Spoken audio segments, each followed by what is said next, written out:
this whole project come about? Wow, almost 20 years ago, I was driving from Mbarara side going to Kampala, and my car broke down just here at this petrol station.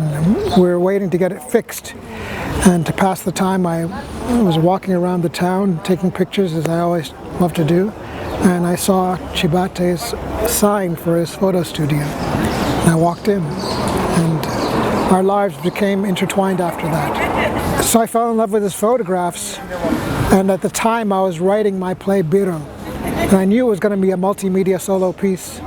So I needed photographs because it was based on a true story. I couldn't use the real people that the story was based on. So I used quite a few of the photos that Chibate took in the play, along with some photos I took and photos that other people donated to the production. That was our first connection. And over the years I'd visit him, and he showed me how he stored his negatives, like in a big sack.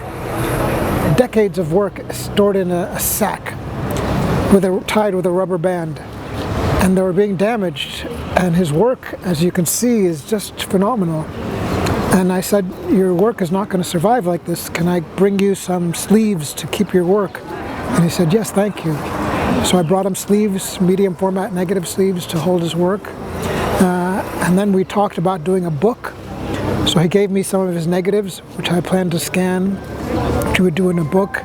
And unfortunately, he passed away in 2006, before we were able to complete that vision. So here today, I'm sort of keeping my promise to him to share his work, because he had never had a public exhibit of his work. It was a portrait studio or wedding photographer. He would take the photos for the patron, deliver them, hold the negatives in case they want a copy later. That was it. So this is his first public exhibit, and I thought it was important to do it in his hometown of Mbirizi, because he documented this town, this region, for over 10-20 years. He was the only photographer around. So all these photographs, over 5,000 photographs, are documenting people who live in this area. Download the app on App Store or Google Play Store now. Vision Digital Experience, the future of media.